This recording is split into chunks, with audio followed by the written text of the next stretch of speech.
Hey YouTube, I just wanted to share my Magic Find Bone Necro with the Diablo 2 community. Um, let's start off with the class itself. The class is fairly versatile in the way that you could build him. The class can tackle most of the content in the game, specifically the Summoner and the Bone Necro. The Bone Necro uses magic damage for its Bone Spear and Bone Spirit, so you really don't have to worry about immunities with this character, with this class. And the one problem that the Bone Necro suffers from is mobility. You don't really have options for mobility like the other classes. Like the Assassin has Burst of Speed, the Sorc has Teleport. The Druid also suffers from mobility issues. There's really nothing to get you from point A to point B quickly except for move speed, and that's it. I do try my best to mitigate this with the build using a teleport staff, and we'll go over that later in the video. So first we're going to start off with the stats. I have 71 in strength, nothing in the dexterity, the rest in vitality, nothing in energy. Pretty simple. Um, I have just enough strength to wear my gear, and that's it. The rest goes in vitality. So next we'll talk about the skills. Bone Spear has a total of 4 synergies, and that's what we're going to be using as our primary damage dealer. So we have 20 points in the Bone Spear, 20 in the Bone Wall, 20 in the Bone Prison, and 20 in the Bone Spirit. We have 1 in the Corpse Explosion. Now, when you first start off as a Bone Necro, it's probably a good idea to put a few points in the Corpse Explosion because you want to boost the radius as much as possible. I started off with 3 or 4 points when I made this character, and I let the plus skills do the rest.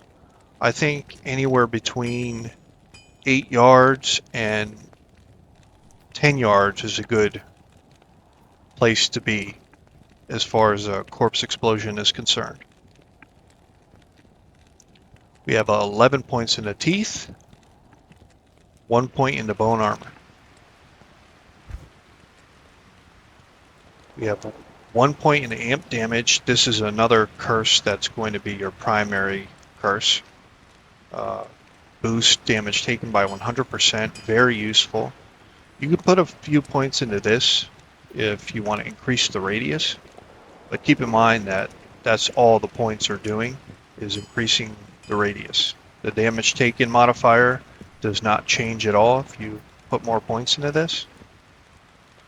We have 1 point in the Weaken, 1 point in the Terror, and 1 point into Decrepify. Now, you don't have to put a point into Decrepify. It is useful for killing bosses. It will keep you alive. It will keep your mark alive. It will keep your golem alive. We are using Clay Golem in this build, which also has a slow effect.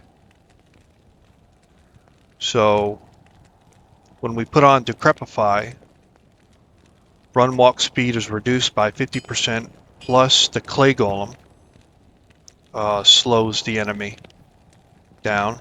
So it's a huge movement speed debuff on the enemy.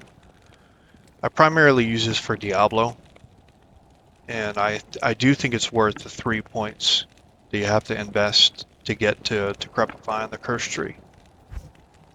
Next, 1 point in the Clay Golem, 1 point in the Golem Mastery, 1 point in the Summon Resist.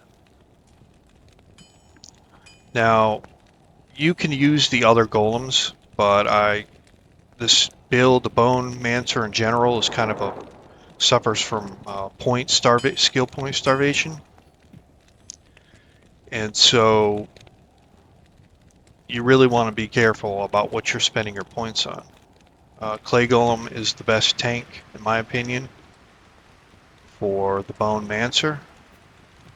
Um, these skill points come from an item that I have, the White Wand, so don't worry about these. There's no points in the Skeleton Mastery. There is some concern for putting points into raised skeleton. Some people do it. I didn't really experiment with this. You can do it. It will help you survive more, I guess, in the earlier stages of the build. It will help your merc survive more too, from what I'm told. I personally didn't put any points in this, but if you wanted to, it'd be totally justified if you're having survivability problems.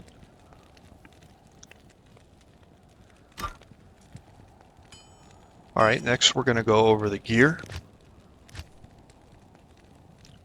All of this gear was obtained by myself using Magic Find or on the trading website Tradery. The Asian community and the European community are excellent on Tradery. I think most of the US community is using D2JSP. Most of my trades were from the European and Asian community on Tradery. One problem Tradery has is the notification problem. It's a pretty common problem on the website, and the only thing you can do to mitigate that is to refresh the browser page. So it is annoying having to refresh it every once in a while to see your notifications. But other than that, it's a pretty good website, and I would recommend it to people just starting out in Diablo 2 or people that want to get involved in trading. They don't know where to go, so Tradery.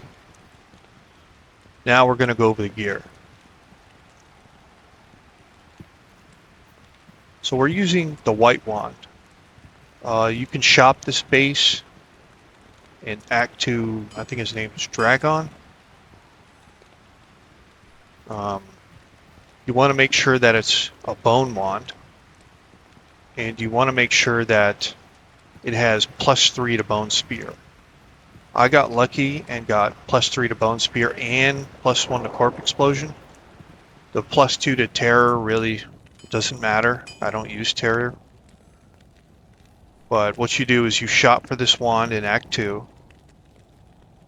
and you go to Larzuk, and you use the socket quest on it, and you make this rune word, white, which is a Dole and an Io.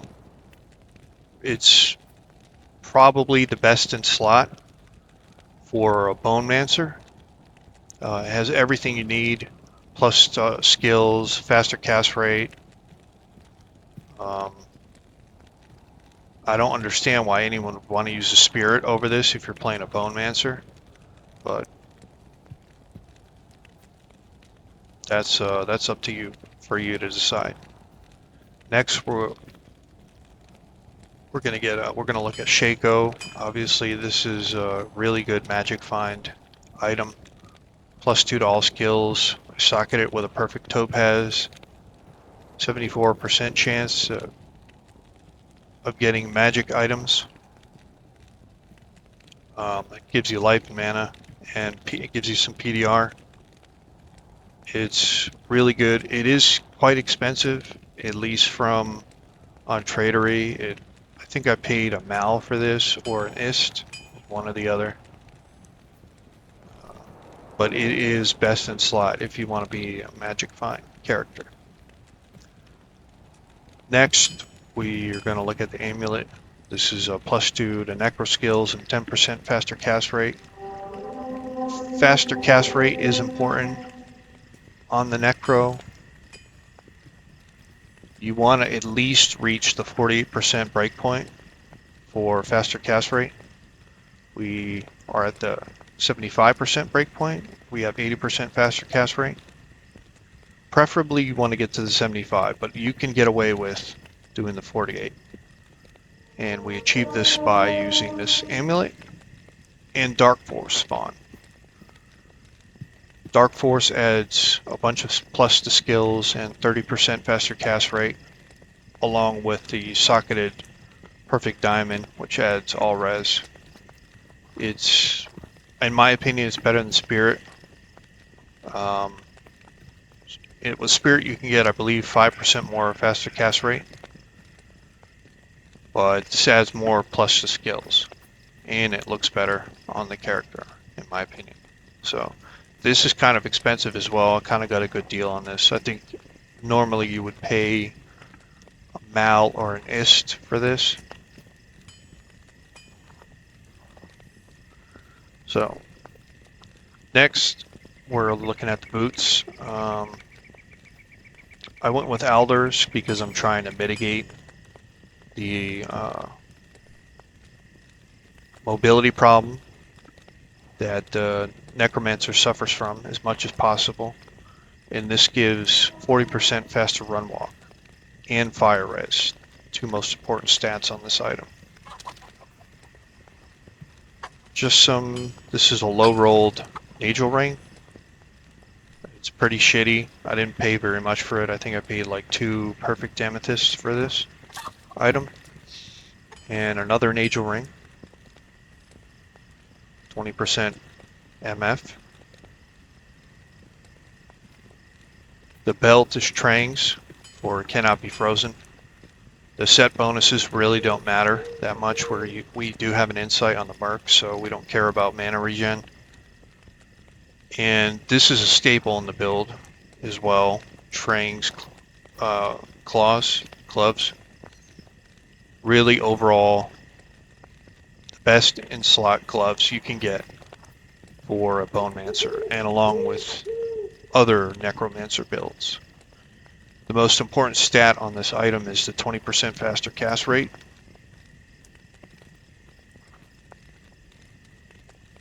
Really good item. Early in the league, you're going to have to pay a lot of currency for this item. It's an in-demand item. But I made this character on, I think it was day 12 of the season. And I don't remember how much I paid, but I didn't pay that much. The rest of these are just plus the skills, these charms. Hellfire Torch, Annie, some MF charms, resist charms. We do have currently 252% Magic Find, which I think is a good place to be as far as Magic Find is concerned. Anywhere between 200 to 300. I think anything more than that, I mean, you can go higher, but you're going to sacrifice some of your damage to get there, and some other stats. Now on Switch, we are using Mage's Puzzler. I think that's how you say it, but this is the best teleport staff in the game. As a 30% faster cast rate plus 1 of skills, and it comes with 69 charges of teleport. Now, this is going to be our main mobility spell, teleport. And you have to recharge this staff, and it costs 120k gold to recharge the staff. And so we're trying to stack, as you can see from the stat page, gold find.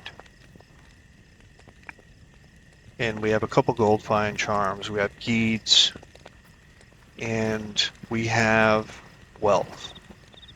This is a relatively inexpensive rune word. I think it's underrated in the community. And when I do my runs, I make anywhere between 180k to 250k, and I recharge a staff, I think, once or twice. But the main bonus we're looking at for this chest piece is a 300% extra gold from monsters. The magic find is a +2 and the mana after each kill is a plus, but it's mainly for the gold for monsters. This is how we're going to be able to use teleport basically all the time, is with our 511% gold find. We could just keep recharging the staff. I am going to show a run later in the video of the places I like to farm with this build. And I will be recharging the staff, I think, once or twice. But most of the time, after I'm done with my run, I come out plus on gold. So, obviously this isn't a replacement for Enigma, but Enigma is the most expensive rune word in the game. And it's really difficult to obtain if you're new, or if you just have bad luck, or if you go with an unorthodox ladder start character. Basically any character that doesn't have teleport. You can get lucky and find a couple hires. I've found 2 hires in this season with my other 2 characters, but even then it's kind of difficult to come by. So the main reason for this is to mitigate the mobility problems the Necromancer has. So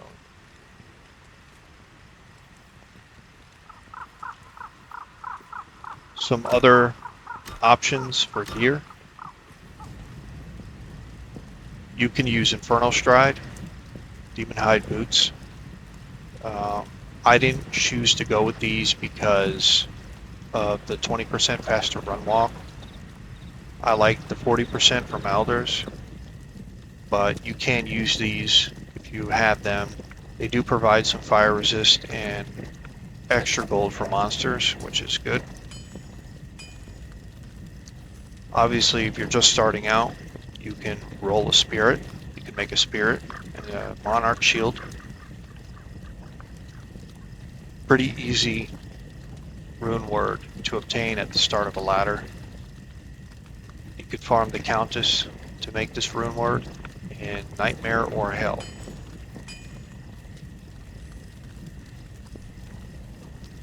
Another choice for amulets is the +3 to poison and bone skills.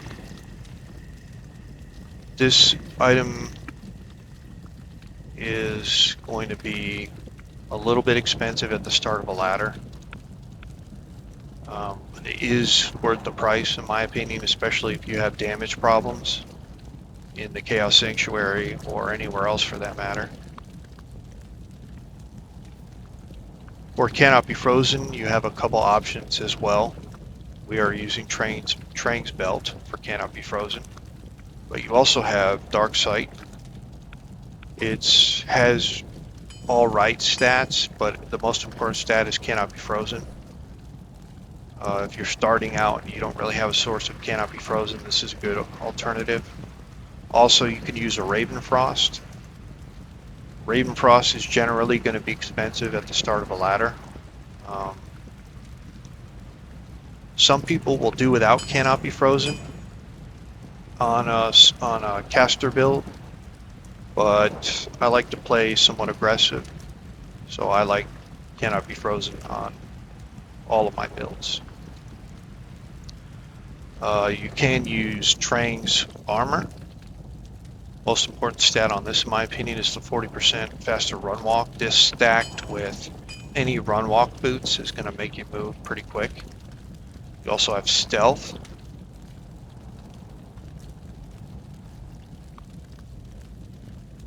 For the faster run walk. Next, we're going to go over the mark. The mark, I'm using Fortitude and an Eth Bone Weave. Not the most ideal base. The armor roll was kind of low on this base, but I didn't feel like paying for 800 plus Eth four socketed body armor, so I just put it socketed in this. It works fine. My mark doesn't have any survivability issues with this armor on. Helmet is a bulwark, which is perfectly rolled. I wish I would have put this in an ethereal base, but I made this early on in the league. I mean the season, and it works pretty good. You get PDR, you get life stolen per hit, increased max life, and 20% faster hit recovery. It's a really good item. You can use a vampire gaze. The vampire gaze comes with PDR and life stolen. I think the values are a little bit higher, but it is significantly more expensive, especially if you want to get ethereal base. With the weapon, obviously, we're using Insight and an ethereal thresher. This Insight rolled pretty well. As you can see, 249% enhanced damage, 17 meditation aura. I got really lucky on this. After the most important item for the Merc, in my opinion, is the Fortitude, which is also the most expensive. But once I put this on my Merc, all my Merc survivability problems went away. There are some things you still have to worry about with this setup, and that is the Might Aura from rare mobs and the Fanaticism Aura. Your Merc will die even if you have these items on, which are, in my opinion, really good. But you can get away from that by using your teleport. You just teleport away and reposition your Merc in your Clay Golem. You shouldn't have any issues. Now, some budget options for the Merc are Tal Rush's Helm. I use this helm for the life stolen per hit percent in the all res. It's kind of the go-to budget helmet for Mercs. You can also use a smoke and a chest plate for the all resistance. I was using a treachery before I got my fortitude in this exact armor. It's a really good rune word for Mercs, mainly for the increased attack speed and fade proc. And this is just a garbage rolled insight that I was using. Now, when I had the Tal Helm, Treachery, and Thresher, my Merc was dying somewhat frequently. The way you can mitigate that is by teleporting your Merc away from anything that has an aura on it or a curse. If your Merc has a curse, you want to try to move the Merc away from the monsters. Every time your Merc dies at this level, you have to pay 50k gold, and that's going to cut into your profits, which are mainly for your teleport. You want to use the gold that you're finding for your teleport charges to recharge your teleport staff.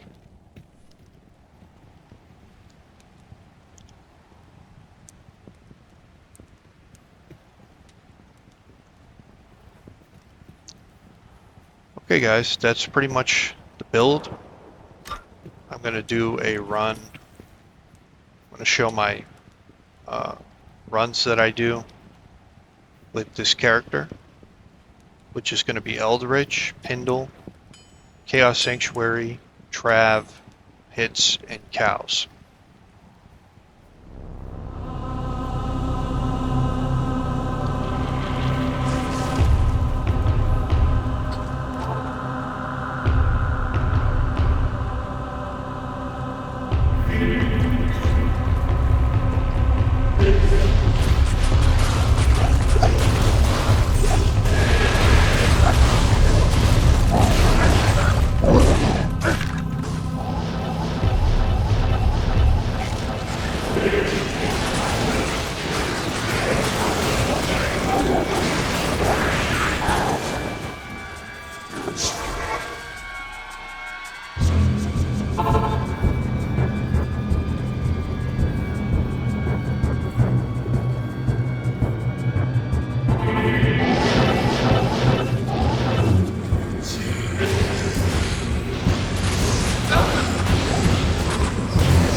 I am overburdened.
Good to see you.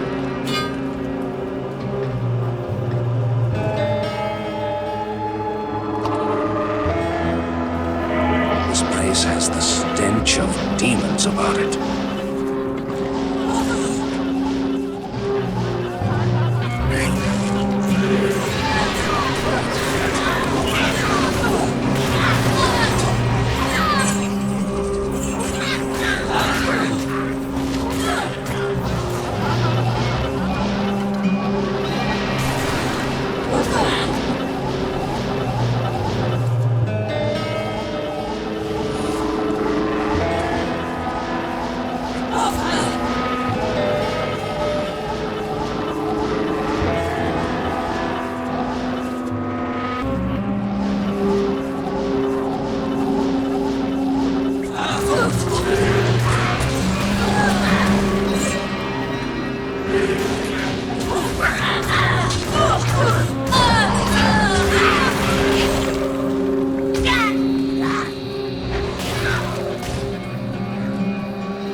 Good day.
The Sisterhood welcomes you.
Okay guys, this is going to be the end of the video. I did forget to talk about the mercenary aura. I chose the prayer aura because it allows you to not use healing potions as much, so you can stack up on full rejuves. The only thing that's going to kill your character at this stage in the game is burst damage. So you want to have as many rejuves as possible, and the prayer aura allows me to do that. You can go Defiance if you're having survivability problems with your Merc specifically for the extra defense boost. You can also go Holy Freeze. Keep in mind that Holy Freeze will shatter corpses because of the cold damage, and you won't be able to use your corpse explosion. We made a total of, let's see, a Merc died, and we recharged the staff twice, so that's about 300k, somewhere around there, 280, 300, and we have 145k gold left over. Good to So see we're you. gonna repair the staff, which is 120k.